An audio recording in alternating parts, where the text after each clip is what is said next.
Good morning, everyone. Thank you for coming for my talk. Today, I want to introduce a new model of estimating connector hubs of resonance fMRI and its application to epilepsy. Connector hubs has been often identified using graph theory, Pearson correlation metrics, and using several metrics of degree of centrality and participant coefficients, etc. This method has been powerful and very widely used so far while having several limitations, mainly including multicollinearity of functional networks, which is difficult to capture using Pearson correlation. And connector hubs are often identified from non-overlapping networks.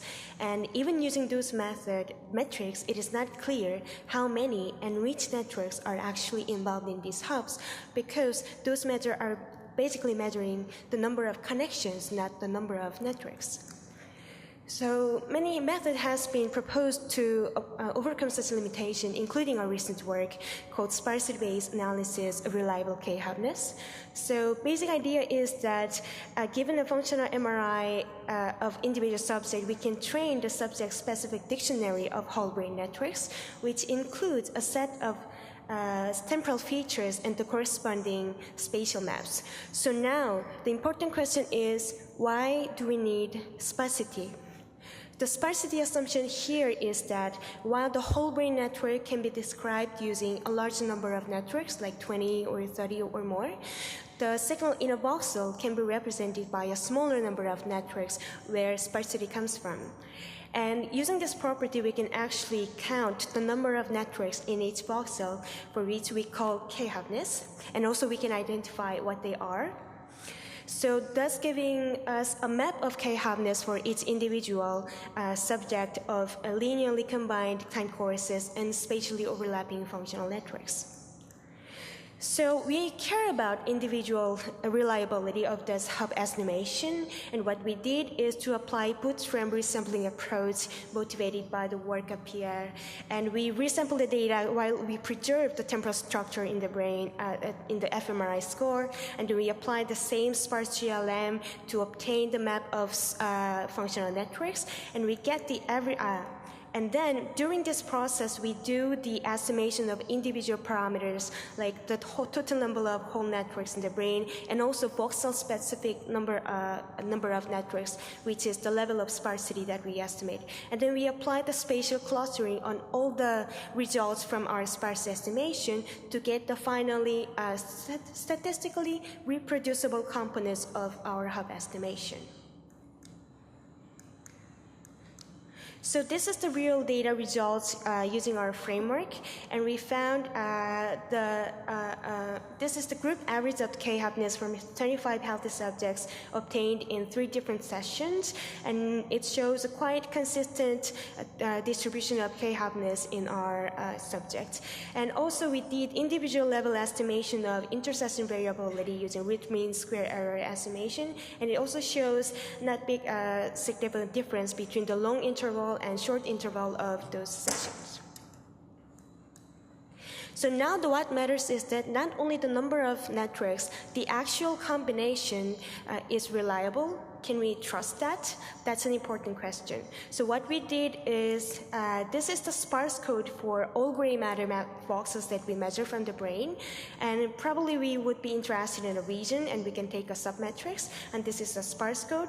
And then you can see that in this region, actually there are 2 or 3 networks are mainly contributing to the signal in this region.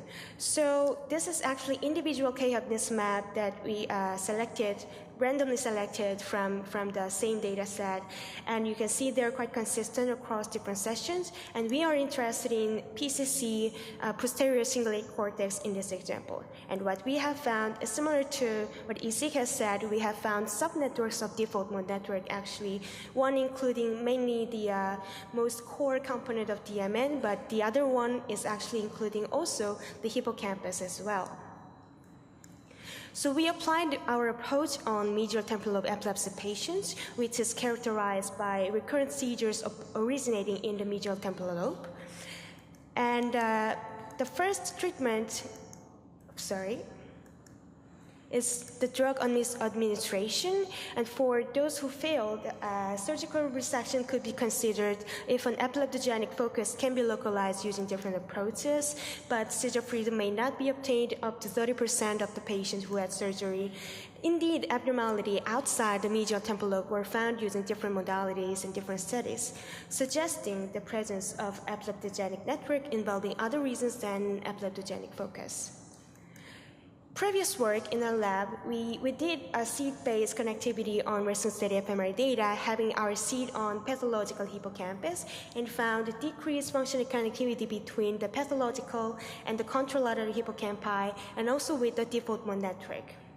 And now we are questioning that if there is any involvement of connector hubs in epileptic networks, what's the mechanism underlying abnormal functional connectivity involving those abnormal involving hubs?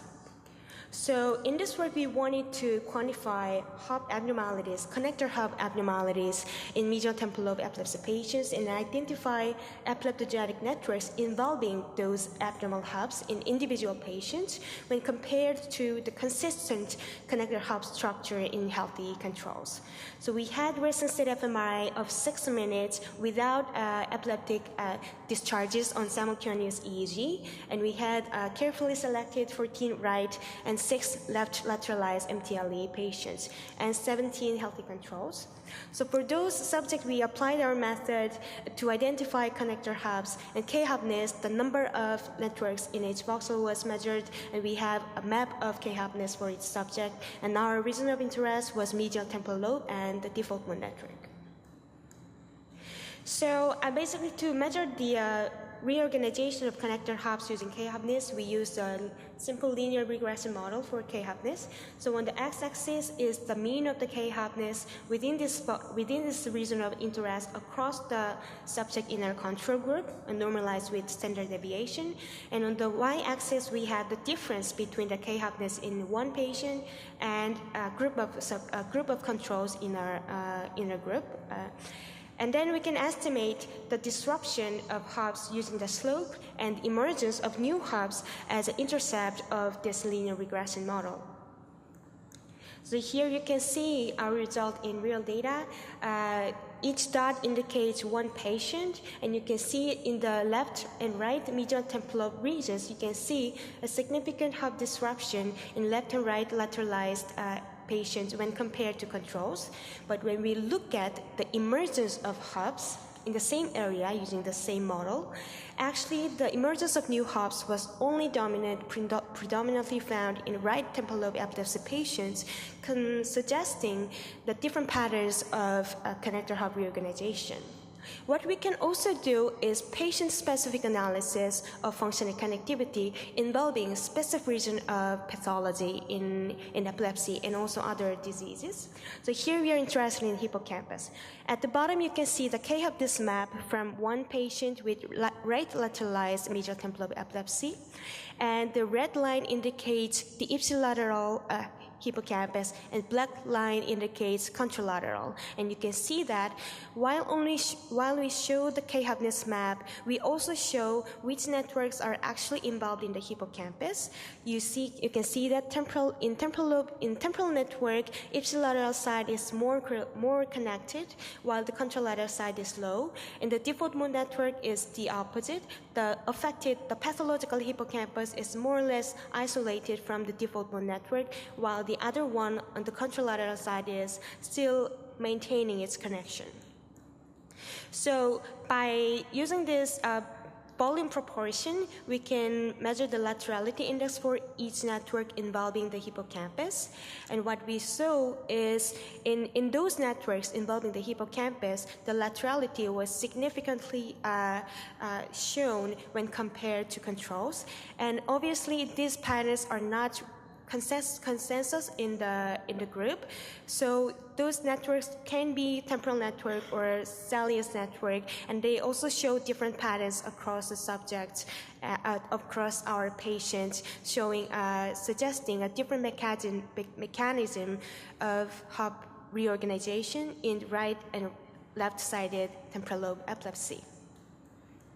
So in conclusion, our method suggests deals with the multicollinearity issue of functional networks, defining connector hubs of overlapping networks, and we can also identify how many and which networks are actually involved in those connector hubs. And in our findings on medial temporal lobe epilepsy patients, we have observed, of course, we don't want to overinterpret our results due to the small sample size, but they were carefully selected, and we have individual level statistical reliability estimation, and we showed that pathological connector hub disruptions within the medial temporal lobe and the default mode network. And what's interesting is that we found the emergence of new connector hubs in the medial temporal lobe only in the right side lateralized epilepsy, when we didn't found in left-sided patients. And finally, we found patient-specific lateralization of epilepsy-related networks involving the hippocampus, which is only available using our method, and they included like temporal, salience, and default mode networks, and so on. So these are my supervisors, Christoph Grova and John Gutman, and my colleague in Montreal Neurological Institute, who helped me a lot on this project. And I thank you all for your attention to this talk. Thank you very much.